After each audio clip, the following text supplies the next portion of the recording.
7 Pro ஒரு detail review தான் இந்த வீடியோல பார்க்க போறோம். நேத்து Realme 7 Pro அப்படின்ற ரெண்டு ஃபோன் லான்ச் பண்ணாங்க. 7 ஓட வீடியோ ஆல்ரெடி போட்டாச்சு, நீங்க பார்த்திருப்பீங்க. இன்னைக்கு 7 Pro ஒரு டீடைல் ரிவ்யூ தான் பார்க்க போறோம். இதுல என்னன்னா பாசிட்டிவ் இருக்கு, நெகட்டிவ் இருக்கு, and also இதே பட்ஜெட்ல இருக்க நிறைய ஃபோன்ஸோட கம்பேர் பண்ணி and 6 Pro ல இருந்து 7 Pro க்கு என்னென்ன அப்கிரேட் பண்ணிருக்காங்க அப்படின்ற எல்லாத்தையுமே டீடைலா இந்த வீடியோல பார்க்கலாம். and இந்த வீடியோல ஒரு சின்ன giveaway anchor.com அப்படின்ற வெப்சைட் வந்து நடத்துறாங்க. இத பத்தி ஆல்ரெடி ஒரு ஃபுல் ரிவ்யூ போட்டுருக்கோம். ஜஸ்ட் ஒரு ப்ராடக்ட்டோட லிங்க் எடுத்து உங்களோட ஃப்ரெண்ட்ஸ்க்கு ஷேர் பண்றப்ப உங்களால சூப்பரா earn பண்ண முடியும். இதோட ஃபுல் ரிவ்யூ ஆல்ரெடி நம்ம போட்டுருக்கோம். லிங்க் வந்து கீழ டிஸ்கிரிப்ஷன்ல கொடுத்திருக்கோம். சோ இந்த வெப்சைட்ல இருந்து ஒரு சின்ன giveaway பண்றாங்க. என்ன அப்படினா 5 லக்கி வின்னர்ஸ்க்கு 500 ரூபாய் வர்த் இருக்கிற அந்த அமௌண்ட் வந்து அவங்களோட ஆங்கர் அக்கவுண்ட்ல வந்து போட்டு விடுவோம் அப்படினு இருக்காங்க. இதுக்கு நீங்க என்ன பண்ணனும் அப்படினா டிஸ்கிரிப்ஷன்ல ஒரு லிங்க் கொடுத்திருக்கேன். அதை கிளிக் பண்ணி இந்த ஆங்கரோல ஜாயின் பண்ணனும். அதுல போய்ட்டு உங்களுக்கான அக்கவுண்ட் வந்து கிரியேட் பண்ணனும். கிரியேட் பண்ணிட்டு நிறைய ப்ராடக்ட்ஸ் வந்து உங்களோட ஃப்ரெண்ட்ஸ்க்கு ரெஃபர் பண்ணி நீங்க நல்லா earn பண்ணனும். அப்படி earn பண்றப்ப அதுல ரேண்டமா 5 பேரை சூஸ் பண்ணி அந்த 5 லக்கி வின்னர்ஸ்க்கு 500 ரூபாய் வர்த் இருக்க அந்த அமௌண்ட் அவங்களோட ஆங்கர் வாலெட்ல வந்து போடுவாங்களா. அந்த அமௌண்ட் டைரக்ட்டா உங்களோட பேங்க் வந்து ட்ரான்ஸ்ஃபர் பண்ணிக்க முடியும்ன்றாங்க. சோ வேணும்ன்றவங்க செக் பண்ணி பாருங்க. லிங்க் வந்து கீழ டிஸ்கிரிப்ஷன்ல கொடுத்திருக்கேன்.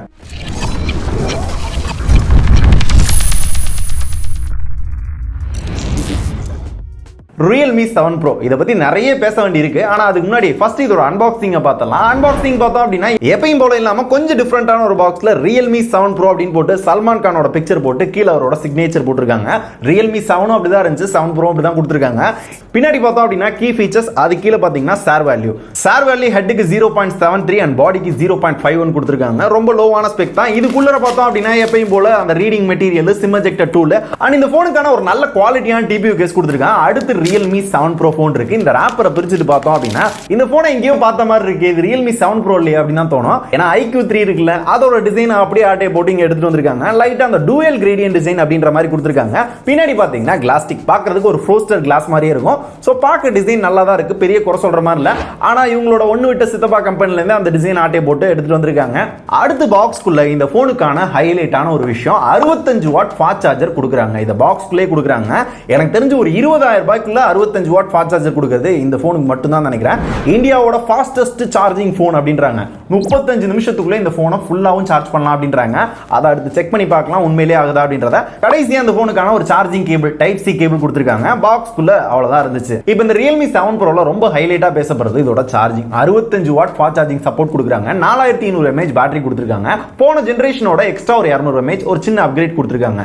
இதை சார்ஜ் பண்ண வெறும் 34 நிமிஷம் ஆகும் அப்படின்றாங்க. 12 நிமிஷத்துக்குள்ள இந்த போனை 50% சார்ஜ் பண்ணிக்கலாம். 3 நிமிஷம் சார்ஜ் பண்ணாலே 13% ஏறும். அதன் வழியா 1 hour PUBG விளையாண்டுக்கலாம். 2 மணி நேரம் வரைக்கும் இன்ஸ்டா யூஸ் பண்ணிக்கலாம். 2.5 மணி நேரம் வரைக்கும் யூடியூப்ல வீடியோஸ் பார்த்துக்கலாம். and 4 days வரைக்கும் ஸ்டாண்ட் பை வரும்னாங்க. இது எல்லாத்தையுமே டெஸ்ட் பண்ணனும் அப்படின்னு தோணுச்சு. ஃபர்ஸ்ட் 3 நிமிஷம் சார்ஜ் போட்டேன். ஒரு 12 13 கரெக்ட்டா வந்துச்சு.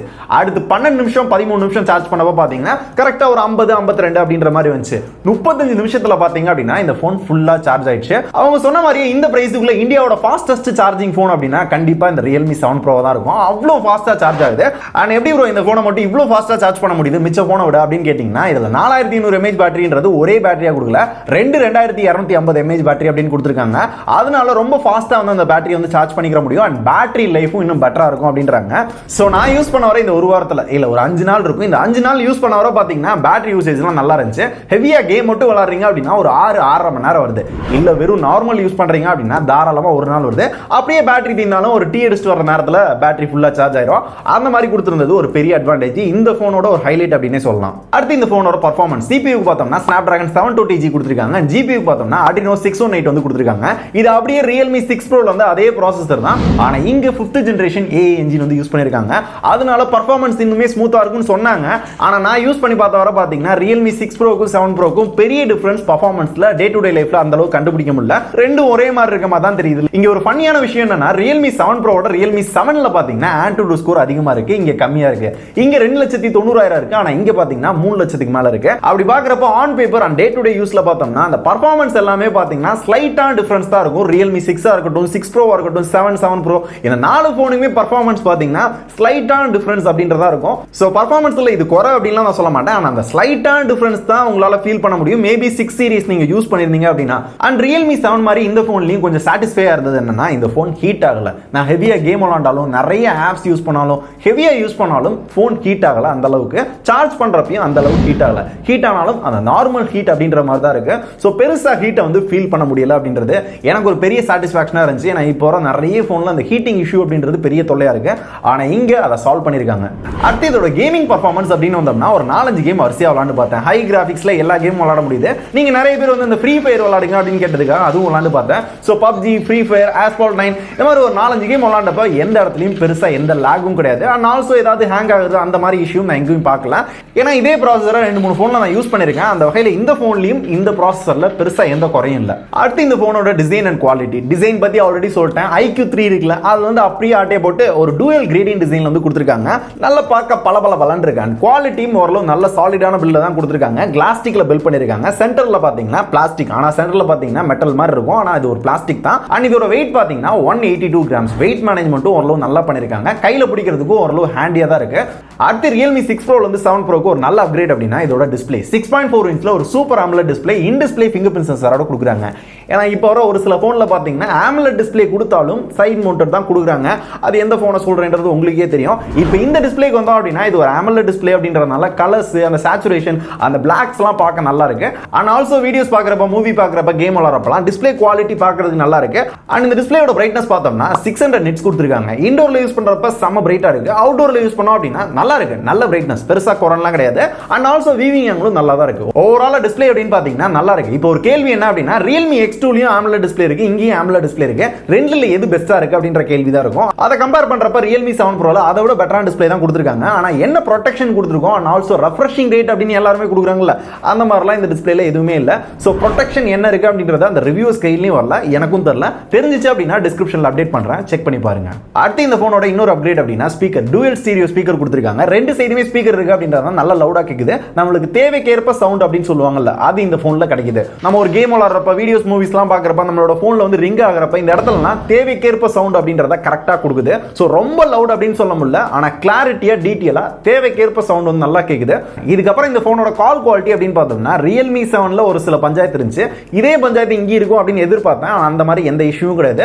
கால் குவாலிட்டியில எந்த இஷ்யூவும் கிடையாது. நான் கால் பேசுறது, நான் பேசினாலும் சரி, அவங்க பேசினாலும் கிளாரிட்டியா, டீட்டெயிலா எந்த இஷ்யூ இல்லாம ஒரு 2-3 நாள் நான் கால் பேசினப்ப கரெக்டா தான் கேட்டுச்சு. ஆனா இங்கேயும் காலுக்கும் மெசேஜுக்கும் அந்த கூகுளோட ஆப்ஸ் தான் வந்து யூஸ் பண்ணிருக்காங்க. Realmeயோட அந்த காலிங் ஆப், மெசேஜிங் ஆப் கிடையாது. ஸோ கரெக்டா பாத்துக்கோங்க. அண்ட் இந்த போன்ல டால்பி அட்மாஸ் சப்போர்ட் இருக்கு. ஆனா வயர்ட் இயர்ஃபோன் யூஸ் பண்ணா மட்டும் தான் யூஸ் பண்ண முடியும். ஸ்பீக்கர்ல இது யூஸ் ஆகாது. ஸோ இயர்ஃபோன் யூஸ் பண்ண வர சவுண்ட் குவாலிட்டி அப்படின்னு பாத்தீங்கன்னா அதுவும் நல்லா இருக்கு. அதுலயும் எந்த இஷ்யூவும் கிடையாது. அந்த டால்பி அட்மாஸ் அப்படின்றத லைட்டா ஃபீல் பண்ண முடியுது. தென் அடுத்து இந்த போன்ல இருக்க OS அப்படின்னு பார்த்தோம்னா உங்களுக்கே தெரியும், Realme UI மேல Android 10 கொடுத்துருக்காங்க. Realme UI ல இருக்க எல்லா ஃபீச்சர்ஸும் இந்த போன்லயும் அவைலபிளா இருக்கு. Realme 7ல இருக்க அந்த ஒரு சில குட்டி குட்டி ஃபீச்சர்ஸும் இதுல இருக்கு. லைக் நம்ம PUBG விளையாடுறப்ப வெளியே வந்தோம் அப்படின்னா அந்த டைம் ஓடுறது, அந்த டாக் வாலெட், சோல் லூப் அப்படின்ற மாதிரி நிறைய ஃபீச்சர்ஸ் கொடுத்துருக்காங்க. ஸோ இது எல்லாமே இந்த போன்லயும் அவைலபிளா இருக்கு. ஆனா நோட்டிபிகேஷன், குட்டி குட்டி ஆப்ஸ், அது போக ப்ளோட் பாஸ் அப்படின்றதெல்லாம் இந்த போன்லயும் இருக்கு. அடுத்து செக்யூரிட்டிக்காக பார்த்தோம் அப்படின்னா இன் டிஸ்ப்ளே ஃபிங்கர் பிரிண்ட் சென்சார் இருக்கு. நல்ல ஃபாஸ்டா அக்யூரேட்டா ஒர்க் ஆகுது. ஸோ இதுல வந்து இப்போ இருக்கிறதுல latest finger print sensor, light sensor வந்து யூஸ் பண்ணிருக்கோம். அதனால இன்னும் அக்யூரேட்டா ஒர்க் ஆகும் அப்படின்றாங்க. நார்மலா பகல்ல யூஸ் பண்றப்ப பெருசா இருக்காது. ஆனா இருட்டுல யூஸ் பண்ணீங்க அப்படின்னா பளீர்னு அந்த லைட் எரியும். அந்த மாதிரி நேரத்துல மட்டும் லைட்டா கடுப்பு வரும். ஆனா மிச்சபடி ஃபாஸ்டா அக்யூரேட்டா இருக்காங்க. அண்ட் ஃபேஸ் அன்லாக்கும் பாத்தீங்க அப்படின்னா லைட்டிங் அண்ட் லோ லைட் ரெண்டுலயுமே நல்லா பர்ஃபெக்ட்டா அன்லாக் பண்ணுது. ரொம்ப இருட்டா இருந்தா மட்டும் கொஞ்சம் டைம் எடுத்து அன்லாக் பண்ணுது. அடுத்து இதோட ஸ்டோரேஜ் அப்படின்னு பார்த்தோம்னா 6GB RAM 128GB internal, 8GB RAM 128GB internal அப்படின்ற ரெண்டு வேரியன்ட்ல கொண்டு வந்திருக்காங்களா. அண்ட் இது போக மெமரி பார்த்தலாம் அப்படின்னா 2+1 ஸ்லாட் கொடுத்துருக்காங்க. 2 சிம் கார்டு, ஒரு மெமரி கார்டு போட்டுக்கலாம். அப் டு 256GB வரை மெமரி இன்க்ரீஸ் பண்ணிக்கலாமா. ஸோ இதுவும் ஒரு அட்வான்டேஜ் தான். அண்ட் இது போக இந்த போன்ல இருக்க எக்ஸ்ட்ரா ஃபீச்சர்ஸ் அப்படின்னு பார்த்தோம்னா இதுல TUV சர்டிஃபிகேஷன் அப்படின்னு ஒன்று இருக்கு. அதனால இந்த போனோட ரிலையபிலிட்டி இன்னுமே சூப்பரா இருக்கும் அப்படின்னாங்க. ஆனா அதை ரொம்ப நாள் யூஸ் பண்ணாதான் அது எந்த அளவுக்கு இருக்கு அப்படின்னு சொல்ல முடியும். ஸோ இப்படி கொஞ்ச நாள்ல யூஸ் பண்ண வர அந்த அளவுக்கு டைரக்டா சொல்ல முடியாது. ஏதாவது இருந்துச்சு அப்படின்னா நம்மளோட ட்விட்டர்ல அப்டேட் பண்றேன், அங்க போய் ஃபாலோ பண்ணிக்கோங்க. அடுத்து Wi-Fi 5 GHz சப்போர்ட் இருக்கு, Bluetooth 5 கொடுத்துருக்காங்க. ஸோ எல்லாருமே Navic சொல்லிட்டு இருக்காங்கல்ல, அந்த Navic சப்போர்ட்டும் இந்த போன்ல இருக்கு. அண்ட் இந்த போன்ல Redmi மாதிரி அந்த ஸ்பிளாஷ் ப்ரூஃப் இருக்கு, UFS 2.1 கொடுத்துருக்காங்க. இது எல்லாமே தான். இதெல்லாம் தாண்டி எல்லாருமே எதிர்பார்க்குற இன்னொரு விஷயம் அப்படின்னா இந்த போனோட கேமரா அப்கிரேட் பண்ணிருக்காங்களா அப்படின்னு கேட்டீங்கன்னா அதே கேமரா தான். ஆனால் சென்சார் மட்டும் லைட்டா மாத்திருக்காங்க. 64 mega pixel main camera, Sony IMX 682 அப்படின்ற சென்சார் யூஸ் பண்ணிருக்காங்க. இதே சென்சார் தான் Realme 7ல யூஸ் பண்ணியிருக்காங்க. ஆனால் ஒரு விஷயம் இருக்குது, அதை அடுத்து சொல்கிறேன். 8 mega pixel wide angle, 2 mega pixel depth, 2 mega pixel macro. அப்படியே ரியல்மி 7லையும் இதே கேமரா தான் கொடுத்துருக்காங்க. ஆனால் இங்கே என்ன பஞ்சாயத்து அப்படின்னு கேட்டிங்கன்னா ஆப்டிமைசேஷன் வேற லெவல் பண்ணியிருக்காங்க. ஸோ ரியல்மி 7 கம்பேர் பண்ணுறப்ப 7 ப்ரோவில் அந்த இமேஜ் குவாலிட்டியாக இருக்கட்டும், நிறைய ஃபீச்சர்ஸாக இருக்கட்டும், எல்லாமே எக்ஸ்ட்ரா கொடுத்துருக்காங்க. இந்த ப்ரோ அப்படின்றதுக்கு இதை தான் இந்த எக்ஸ்ட்ரா ஃபீச்சர் இங்கே தான் கொடுப்போம் அப்படின்ற மாதிரி கொடுத்துருக்காங்க. அப்படி என்னடா இருக்குது அப்படின்னு கேட்டிங்கன்னா, இந்த ஃபோனோட கேமராவில் ஃபர்ஸ்ட் எனக்கு பிடிச்சது இதோட ஃபோட்டோ கிளாரிட்டி. ரியல்மி 7 காட்டிலையும் நல்லா ஆப்டிமைஸ் பண்ணியிருக்காங்க. நல்ல கிளியராக டீட்டெயிலாக ஒரு ஃபோட்டோ எடுத்துக்க முடியுது. பகலில் எடுத்தோம் அப்படின்னா நல்ல ஒரு வேற லெவல் ஃபோட்டோ எடுக்க முடியுது. அண்ட் லோ லைட்லையும் சூப்பராக பர்ஃபார்ம் பண்ணுது. அதுவும் லோ லைட்டில் நல்லா பர்ஃபார்ம் பண்ணுச்சு. இருந்தாலும் கம்பேரிட்டிவ்லி பார்த்தீங்க அப்படின்னா ரியல்மி 7 ப்ரோல இன்னும் பெட்டரான ஃபோட்டோஸ் வந்து கிடைக்குது. அடுத்து போர்ட்ரேட் வீடியோ எடுத்துக்க முடியும். அதாவது பேக்ரவுண்டை பிளர் பண்ணி வீடியோ எடுத்துக்கலாம். இந்த தடவை அந்த எட்ஜ் டிடெக்ஷனும் ஓரளவு நல்லா இருக்கு. அண்ட் குறிப்பிட்ட ஒரு கலர் லைக் அந்த ரெட், கிரீன், ப்ளூ அப்படின்னு ஒரு குறிப்பிட்ட கலர்ஸை மட்டும் வச்சு எடுக்கணும் அப்படின்னாலும் அந்த மாதிரியும் ஒரு சில ஆப்ஷன் ஃபில்டர்ஸ்லாம் கொடுத்துருக்காங்க. இது எல்லாமே பார்க்கறதுக்கு யூஸ் பண்றதுக்கு நல்லா இருக்கு. அண்ட் 4K 30 fps வீடியோ இருக்கலாம். அல்ட்ரா ஸ்டெடி மோட் அப்படின்னு ஒன்று கொடுத்துருக்காங்க. அதை யூஸ் பண்றப்போ ஓரளவு ஷேக்லாம் வீடியோ எடுத்துக்க முடியுது. அண்ட் அது கூடவே ரொம்ப யூஸ்ஃபுல்லா இருந்தது ப்ரோ வீடியோ மோட் அப்படின்னு ஒன்று கொடுத்துருக்காங்க. யூஸ்வலா ப்ரோ மோட் வந்து இமேஜ் கொடுப்பாங்க. ஆனா இங்க வீடியோ கொடுத்தது ரொம்ப பெரிய அட்வான்டேஜ். யூஸ்வலா நிறைய பிராண்ட் வந்து இதை கண்டுக்கிறது இல்ல. இந்த போன்ல ரியல்மி கொடுத்துருக்கிறது நிறைய பேருக்கு யூஸ்ஃபுல்லா இருக்கும். உங்களுக்கு எவ்வளவு ஐஎஸ்ஓ வேணும், ஃபோக்கஸ் எங்க இருக்கணும் அப்படின்ற எல்லாத்தையுமே மேனுவல்ல ஃபிக்ஸ் பண்ணிக்கலாம். ஆனா உங்களுக்கு டக்குன்னு ஆட்டோ வேணும் அப்படின்னாலும் டச் பண்ணி ஆட்டோவும் யூஸ் பண்ணிக்க முடியும். இந்த மாதிரியும் கொடுத்துருக்காங்க. அண்ட் லோ லைட்ல போட்டோ எடுக்கிறப்ப சூப்பர் நைட் மோட யூஸ் பண்ணி போட்டோ எடுத்தோம்னா இன்னும் கிளாரிட்டியான போட்டோ கிடைக்குது. அந்த நைட் மோட் லோ லைட்ல எடுக்கிறது அப்படின்ற அளவுக்கு அந்த அளவுக்கு ஃபீல் ஆகல. ஆனா ரொம்ப லைட் கம்மியா இருக்கு அப்படின்னா ரொம்ப எக்ஸ்போஸ் ஆகிற மாதிரி இருக்கு. இந்த நைட் மோட்ல போட்டோ மட்டும் இல்ல, வீடியோ எடுக்கிறதுக்கு ஒரு ஆப்ஷன் கொடுத்துருக்காங்க. ஆனா அந்த அளவுக்கு சிறப்பா நைட் மோட் வீடியோ இல்ல. இருந்தாலும் இந்த மாதிரி ஒரு ஆப்ஷன் கொடுத்துருக்காங்க. அண்ட் செல்ஃபி அப்படின்னு பார்த்தோம்னா ஒரு 32 மெகா பிக்சல் பஞ்சோல் கேமரா கொடுத்துருக்காங்க. இதோட பர்ஃபார்மன்ஸ் அப்படின்னு பார்த்தோம்னா நல்லா இருக்கு. ஆனா இங்க என்ன பிரச்சனை அப்படின்னா ரியல்மி 7க்கும் 7 ப்ரோக்கும் பெரிய டிஃபரன்ஸ் செல்ஃபில தெரியல. ஸ்லைட்டா தெரியும். ஆனா மிச்சபடி போட்டோ கிளாரிட்டி எல்லாமே கிட்டத்தட்ட ஒரே மாதிரி தான் இருக்குமே தெரியுது. ஆனா என்னதான் இந்த போனோட கேமராஸ்ல இவ்ளோ ஃபீச்சர்ஸ் கொடுத்து நிறைய விஷயங்கள் நல்லதா பண்ணியிருந்தாலும், நிறைய அட்வான்டேஜ் இருந்தாலும் சில விஷயங்கள் நல்லா இல்லாம இருக்கு. முதல் விஷயம் நைட் மோட்ல ரொம்ப லோ லைட்ல போட்டோ எடுக்கிறப்போ ஓவரா எக்ஸ்போஸ் ஆகுது. அது நைட் மோட் மாதிரி இல்ல. நார்மல் போட்டோ எடுத்தாலே பார்க்கிறது நல்லா தான் இருக்கு. ரெண்டாவது பாத்தீங்க அப்படின்னா லோ லைட்ல செல்ஃபி எடுத்தோம்னா அந்த ஷட்டர் ஸ்பீட் வந்து ஒரு மாதிரி இருக்கு. இந்த ஸ்கிரீன் ரெக்கார்டர் பாருங்களேன், ஒரு மாதிரி ஷேக் ஆகி தான் அந்த செல்ஃபியே தெரியுது. ஸோ செல்ஃபி அந்த அளவுக்கு கிளாரிட்டியா லோ லைட்ல ரொம்ப லோ லைட்டா இருந்துச்சு அப்படின்னா நல்லா இல்ல. அண்ட் அது கூடவே இந்த போன்ல மேக்ரோ சென்சார் இருக்கு. ஆனா மேக்ரோல குட்டி குட்டி ஆப்ஜெக்ட்டை போட்டோ எடுக்கிறப்ப நல்லா இருக்கு. ஆனா மேக்ரோல வீடியோ எடுக்க முடியாது. லைக் ரெட்மி எல்லாம் கொடுப்பாங்கல்ல அந்த மாதிரி ஆப்ஷன் இதுல கிடையாது. ஸோ போட்டோஸ் மட்டும் எடுத்துக்கலாம், அதெல்லாம் நல்லா இருக்கு. ஆனா வீடியோ ஆப்ஷனும் கொடுத்துருக்கலாம் அப்படின்றது ஒரு சஜஷன். அண்ட் அது கூடவே ரியல்மி 7ல இருக்க அதே பஞ்சாயத்து இதுலயும் இருக்கு. என்னதான் ஆப்டிமைஸ் பண்ணாலும் ஒரு சில நேரங்களில் கண்டினியூ ஒரு போட்டோ வந்து ஒரே இடத்துல ஒரு 3-4 போட்டோ எடுக்கணும் அப்படின்னா லைட்டா ஒரு போட்டோ எக்ஸ்போஸ் ஆகி தெரியுது, இன்னொரு போட்டோ பார்க்க நல்லா இருக்கு, இன்னொரு போட்டோ லைட்டா வந்து மங்களா தெரியுது, ஷேக்கா இருக்கு. இந்த மாதிரிலாம் இஷ்யூ இருக்கு. இதை நான் யூஸ் பண்ண வரையான்னு தெரியல. மேபி யாராவது நீங்க வாங்கி யூஸ் பண்ணதுக்கு அப்புறமா இதே பஞ்சாயத்து இருக்கு அப்படின்னு சொல்லுங்க. சோ கம்பெனிட்ட இன்ஃபார்ம் பண்ணுவோம். இதை சரி பண்றாங்களான்றத வெயிட் பண்ணி பார்க்கலாம். இந்த மாதிரி சின்ன சின்ன பஞ்சாயத்து மட்டும் இந்த கேமரால நான் யூஸ் பண்ண வர பார்த்தேன். சோ ஓவரால் இந்த Realme 7 Pro இதுக்காக வாங்கலாம். இதெல்லாம் பாசிட்டிவ் அப்படின்னா இதோட டிஸ்பிளே, அடுத்து இதோட ப்ராசஸர் அண்ட் கேமரா, அண்ட் அது கூடவே இதோட ஃபாஸ்ட் சார்ஜிங். யாருமே கொடுக்காத அளவுக்கு ரொம்ப ஃபாஸ்டான சார்ஜிங் கொடுக்குறாங்க. சோ இது எல்லாமே இந்த போன்ல இருக்க பெரிய பாசிட்டிவ். நெகட்டிவ் அப்படின்னு பார்த்தோம்னா லோ லைட்ல அந்த சொன்னல அந்த எக்ஸ்போசிங் இஷ்யூ இருக்கு. அண்ட் அது போக கேமரால ஒரு சில பக் இருக்கு. அதெல்லாம் இப்ப நான் சொன்னல அதெல்லாம் சரி பண்ணோம். அண்ட் என்ன ப்ரொடெக்ஷன் இருக்கு அப்படின்றத இப்போ வர எனக்கும் சொல்ல. ஸோ காமனாக சொன்னாங்க அப்படின்னா டிஸ்கிரிப்ஷனில் கூட அப்டேட் பண்ணுறேன். அப்படி இல்லை அப்படின்னா கண்டிப்பாக ஏதாவது பிரச்சனை இருக்கும். அது கூடவே இந்த பிரைஸில் எல்லா பிராண்டுமே தந்துகிட்டு இருக்கேன். அந்த ரெஃப்ரெஷிங் ரேட் அப்படின்றத இதில் தரல.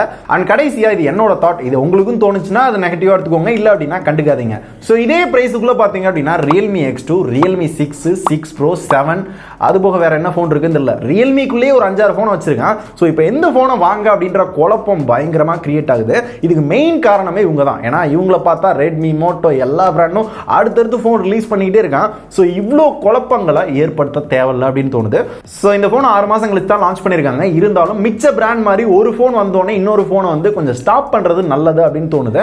அப்போ தான் கொஞ்சம் குழப்பம் இல்லாமல் மக்கள் வாங்குவாங்க அப்படின்னு தோணுது. ஸோ பழைய ஃபோனையும் விற்கிறாங்க, புது ஃபோனையும் விற்கிறாங்க, எந்த ஃபோனை வாங்கன்னு சொல்லி மக்களுக்கு ஒரு குழப்பமாக இருந்துகிட்டு இருக்கு. இது ஒரு நெகட்டிவாக எனக்கு போகுது. அடுத்தடுத்து ஃபோன் லான்ச் பண்ணுறதுனால எனக்கு சொல்கிறேன். ஸோ உங்களுக்கு என்ன தோணுது அப்படின்றத கமெண்ட்ஸில் தட்டி விடுங்க. ஸோ ஓவரால் இந்த ஃபோனை பற்றி நான் பார்த்த வரேன். ஸோ இதில் இருக்க பாசிட்டிவ் என்ன நெகட்டிவ் என்னன்றது உங்களுக்கு தெரியும். அதை பேஸ் பண்ணி வாங்கலாமா வேணாமான்றத நீங்கள் முடிவெடுத்துக்கோங்க. என்னை பொறுத்தவரை இந்த ஃபோனை யாரெல்லாம் வாங்கலான்னு கேட்டிங்கன்னா புதுசாக ட்ரை பண்ணணும்னு நினைக்கிறவங்க. Realme 6 Pro வச்சிருக்கேன், 7 Pro வாங்கலாமான்னு கேட்டிங்கன்னா வேணாம் நண்பா. ஸோ கொஞ்சம் டிஃப்ரென்ஸ் தான். அதுக்கு 8 Pro கொஞ்சம் நாளில் வந்துடும், அதை வாங்கிக்கலாம். ஸோ இப்போ கம்பேரிசன் அப்படின்னு பார்த்தோம்னா இதே பிரைஸுக்குள்ள இந்த 20,000 ரூபாய்க்குள்ளே போவோம். Poco X2 இருக்கு, Moto One Fusion இருக்கு, Realme 7 இருக்கு, Realme 6 Pro இருக்கு, Realme 6 இருக்கு, Realme X2 இருக்கு. எத்தனை ஸோ கம்பேரிசனே ரொம்ப பெருசாக போகுது. ஒரே வார்த்தையில் சொன்னோம் அப்படின்னா எல்லாத்தோட ஓரளவு பெட்டராக பண்ணியிருக்காங்க. ஏன்னா ஒவ்வொருத்தரோட தேவை பொறுத்து தான் அந்த கம்பேரிசன் வரும். ஆனால் இங்கே ரியல்மி 7 ப்ரோ எல்லாத்தோட கொஞ்சம் பெட்டராக இருக்க மாதிரி தான் தோணுது. ஏன்னா பேட்டரி அண்ட் சார்ஜிங்லும் ஃபாஸ்ட்டாக இருக்குது, நல்ல டிஸ்பிளே கொடுத்துருக்காங்க, நல்ல கேமரா இருக்குது, பர்ஃபார்மன்ஸ்லையும் நல்லா இருக்குது. ஸோ ஓவராலாக ஆல்ரவுண்டர் அப்படின்ற மாதிரி தான் தோணுது. இருந்தாலும் ஏதாவது சின்ன சின்ன இஷ்யூ இருக்குது அப்படின்னா இன்னொரு ஃபுல் ரிவ்யூ ஒரு 30 நாளைக்கு அப்புறம் போடுங்க, இல்லை ஒரு யூசர் எக்ஸ்பீரியன்ஸ் யார்ட்டா கொடுத்து ரிவ்யூ பண்ண சொல்லுங்க அப்படின்னாலும் ரெடி. ஸோ உங்களுக்கு அது வேணுமான்னு சொல்லுங்க. இல்லை ப்ரோ டீட்டெயிலாக ஒரு கம்பேரிசன் கொடுங்க அப்படின்னாலும் ரெடி. நிறைய பேர் கேட்டால் நம்ம பண்ணிடலாம். ஸோ இப்போ இந்த வீடியோ முடிச்சுக்கலாம்னு நினைக்கிறேன். ரியல்மி 7 ப்ரோ பற்றி யாராவது டவுட் கேட்குறது அப்படின்னா கீழே கமெண்ட்டில் தட்டி விடுங்க, உங்களுக்கு நான் கிளாரிஃபை பண்ணுறேன். அண்ட் ரியல்மி 7 இதை பற்றி நேற்று ஒரு வீடியோ போட்டோம், பார்க்கல அப்படின்னா டிஸ்கிரிப்ஷன் லிங்க் இருக்குது, செக் பண்ணி பாருங்க. ஸோ இப்போ இந்த வீடியோ முடிச்சுக்கலாம்னு நினைக்கிறேன். ஸோ ரியல்மி 7 ப்ரோ 7 சீரிஸ் பற்றி யாராவது தெரிஞ்சுக்கணும்னு நினைக்கிறாங்கன்னா இந்த வீடியோ ஷேர் பண்ணுங்க. இந்த ஃபோனை வாங்கணும்னு நினைக்கிறவங்க இந்த வீடியோ பார்த்துட்டு என்ன பாசிட்டிவ் இருக்குது நெகட்டிவ் இருக்குது அப்படின்ற எல்லாத்தையும் தெரிஞ்சுக்கிட்டு வாங்கலாமா வேணாமான்றதை அவர் பார்த்துக்கிட்டோம். இப்போ இந்த வீடியோ முடிச்சுக்கிறோமா, நாளைக்கு வீடியோவில் பார்ப்போம். Bye by.